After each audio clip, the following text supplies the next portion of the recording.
Hello students. आज के अपनी इस क्लास में अपना बीएसटी बोल रहा हूँ मैं, अपना इको का करेंगे आगे। इको अब तक हम सेविंग फंक्शन सीख चुके हैं। सेविंग फंक्शन कैसे वर्क करता है अपना ये सीखा था हम, y is equals to consumption plus savings. ठीक है, तो सेविंग फंक्शन अपना कैसे काम करता था ये सीखा था हमने कि शुरुआत में वैल्यू सेविंग्स की नेगेटिव होती है, फिर ब्रेक इवन पे आ जाता है ना, सेविंग्स कुछ भी नहीं होती है, जीरो पे आ जाता है, फिर आ जाता है पॉजिटिव सेविंग्स। ठीक है, आज की क्लास में कवर करना था स्लोप ऑफ एस लाइन, यानी सेविंग फंक्शन का स्लोप। इसको बोलेंगे जैसे कंजम्पशन के स्लोप को बोला गया था MPC, marginal propensity to consume, इसको बोलेंगे MPS, marginal propensity to save. ठीक है, slope of S line indicating saving function refers to the rate at which saving S increases in response to a given increase in Y। यानी कि S savings में अपना जितना increase हो रहा है with respond to increase in Y, यानी कि इनकम में रेस इंक्रीज होने की वजह से सेविंग्स में कितना इंक्रीज हो रहा है उसको बोलते हैं slope of S line. It indicates the proportion of additional income that goes to saving. Additional income का वो पार्ट जो अपना सेविंग में जा रहा है। It is measured as the ratio between delta S यानी कि additional saving and delta Y additional income. ठीक है, तो MPS अपना क्या हुआ, MPS is equal to delta saving with represent to delta income. Income में जितना चेंज हुआ उसकी वजह से अपना सेविंग्स में कितना चेंज आया। This is called marginal propensity to save. Figure 6 shows the estimation of MPS as the slope of S line function। ठीक है, तो स्लोप ऑफ एस लाइन और MPS को शो करेगा ये। इसमें क्या था, ये हमने डायग्राम लास्ट क्लास में देखा था, सेम डायग्राम है। स्लोप निकालना है बस इसमें। स्लोप क्या है, चेंज कितना हुआ, सेविंग्स में कितना इंक्रीज हुआ, 0 से 10 का इंक्रीज है इसके बीच में, 0 से 10 यानी कि टोटल इंक्रीज कितना 10 अपॉन अपनी इनकम कितनी इंक्रीज हो रही है 100 to 150, यानी 150 माइनस 100 करेंगे तो अपना 50 आ जाएगा। तो 1/5 is equal to 0.2 which is equal to अपना मार्जिनल प्रोपेंसिटी टू सेव या slope of S line. Clear है। In figure 6 shows that y increases from 100 to 150, saving increase from 0 to 10। तो डेल्टा सेविंग्स 10 आ गया, डेल्टा वाई 50 आ गया, marginal propensity to save 0.2 आ गया।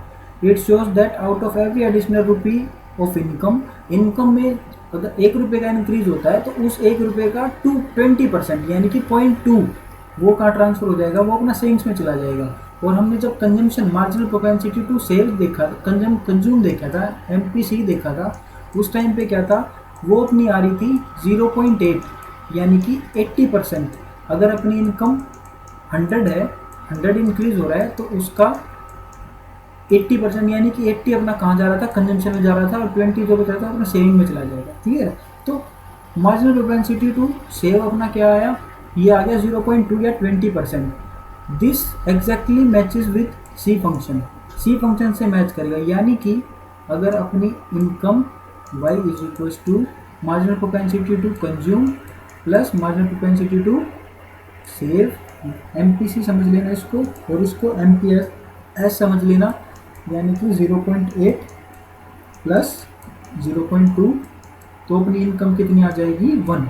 ये income ये 1 के इक्वल आना चाहिए। Marginal propensity to save plus marginal propensity to consume ये इक्वल टू 1 आना चाहिए, तो अपना ठीक होगा। ठीक है, this is exactly matches with C function which shows that on out of every additional rupee of income 80% is spend as consumption expenditure. 80% कहाँ पे स्पेंड करेंगे, कंजम्पशन एक्सपेंडिचर में। तो लास्ट क्लास में हमने ये भी सीखा था, कंजम्पशन फंक्शन जब देख रहे थे तो average propensity to consumption, average propensity to consume भी सीखा था।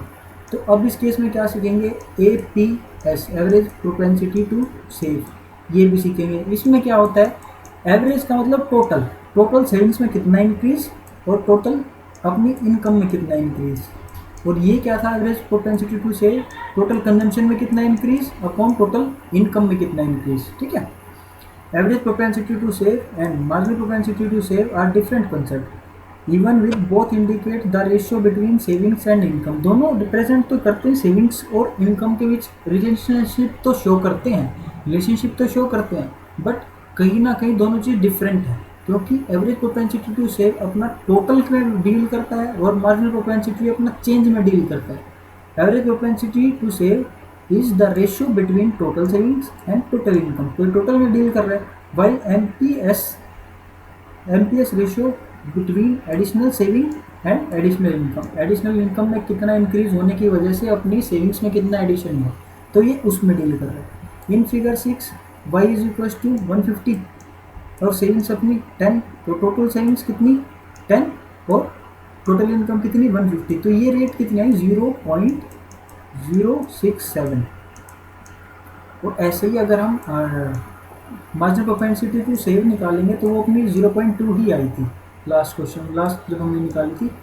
Briefly APS shows savings per unit of total income, total income के अगेंस्ट अपनी सेविंग कितनी है वो शो करेगा APS, whereas MPS shows saving per unit of additional income, per unit of saving show करेगा एडिशनल इनकम के regarding. Clear है। Slope of S function is indicated by MPS not by APS, तो MPS जो होता है marginal propensity to save, ये slope होता है, एपीएस अपना स्लोप ऑफ सेव नहीं होता, सेविंग फंक्शन नहीं होता। क्लियर। अब आगे देखते हैं slope of a straight line S function. Straight line S function का स्लोप क्या होगा, कांस्टेंट रहेगा, so that MPS is constant. अब कोई स्ट्रेट लाइन है तो उसका सेविंग फंक्शन भी कांस्टेंट रहेगा और मार्जिनल प्रोपेंसिटी टू सेव यानी कि अपना स्लोप कांस्टेंट रहेगा और मार्जिनल प्रोपेंसिटी टू सेव भी स्लोप कांस्टेंट रहेगी।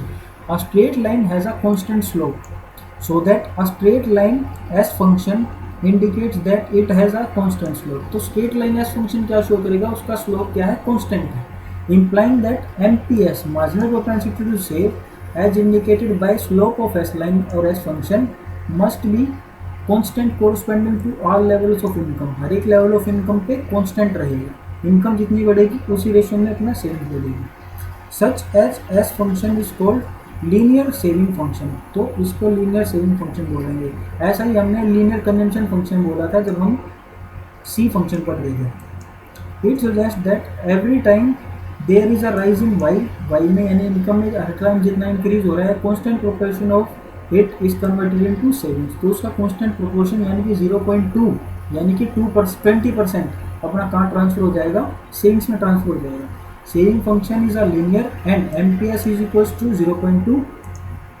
It suggests that every time there is a rise in income 20% of it is saved. Clear? तो अब देखते हैं algebraic representation of S function. C function में case में अपना क्या होता था, C is equals to constant C plus B क्या होता था, marginal propensity to consume, इसको B समझ लेना, मल्टीप्लाई अपनी इनकम। बट सेविंग फंक्शन अपना क्या होता है, savings is equals to negative consumption constant consumption, क्योंकि सेविंग्स अपनी जब इनकम जीरो होती है तो उस टाइम पे नेगेटिव होती है, ठीक है, क्योंकि कांस्टेंट, क्योंकि हमारी कंजम्पशन कुछ ना कुछ तो होगी तो वो अपनी नेगेटिव सेविंग को रिप्रेजेंट करेगा, तो इसलिए माइनस का साइन लगाया गया है यहाँ पे।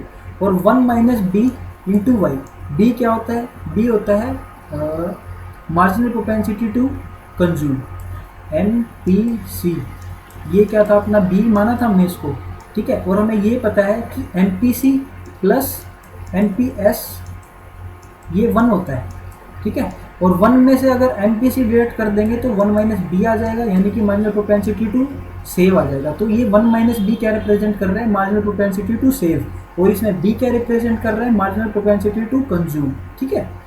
Negative C indicate the value of S when y is equal to 0, जब y 0 था तो नेगेटिव एस क्या है, उसकी 0 पे वैल्यू यानी नेगेटिव वैल्यू शो कर रहा है। उस केस में अगर हम फिगर में जाते तो वहाँ पे अपना कितना था, नेगेटिव कंजम्पशन यानी 20 था, नेगेटिव सेविंग अपनी 20 जा रही थी। When y is equal to 0 accordingly minus C indicate the value of S when y is equal to 0, so that negative C की वैल्यू अगर 20 थी तो नेगेटिव सी कितना आ जाएगा, -20। 1 माइनस बी जैसा मैंने आपको बताया था मार्जिनल प्रोपेंसिटी टू सेव को रिप्रेजेंट करता है, और इसमें बी किसको रिप्रेजेंट करता है, मार्जिनल प्रोपेंसिटी टू कंज्यूम को रिप्रेजेंट करता है। It indicates the rate at which S changes in response to changing Y में चेंज होने की वजह से सेविंग्स में कितना चेंज आता है, ये उसको शो करता है। मार्जिनल प्रोपेंसिटी टू शेयर इसमें मैंने आपको बता ही दिया, दिस इज बिकॉज देखो MPC marginal propensity to consume plus marginal propensity to save अपनी 1 होती है, तभी तो अपना marginal propensity to save is equal to 1 minus MPC आया था। ठीक है, तो इस फॉर्मूले के अकॉर्डिंग अगर हम देखते हैं तो सी फंक्शन अपना क्या आया था, सी फंक्शन जैसा मैंने आपको बताया था, C is equal to constant C plus B into Y, ये अपना कितना आया था, ये आया था। जब ऊपर की तरफ देखें सी फंक्शन देखोगे दोबारा से तो आपको ये रिप्रेजेंट करेगा। और एस फंक्शन क्या शो करेगा, S is equal to negative C constant पे कितना था -20 प्लस 1 माइनस ये कितना था 0.8, 1 माइनस 0.8 और अपनी इनकम कितनी है, जितनी भी इनकम हो उस लेवल पे अपनी शो कर देगा। ठीक है, तो ये अपना एस फंक्शन आ गया। क्लियर, समझ आ गया होगा। इसको लेके अब जो डेरिवेशन है इसको करेंगे अपनी नेक्स्ट क्लास में, वरना अभी सब कुछ समझ नहीं आएगा, सब कुछ गुजरूज हो जाएगा। चलो बढ़िया करेंगे नेक्स्ट क्लास में।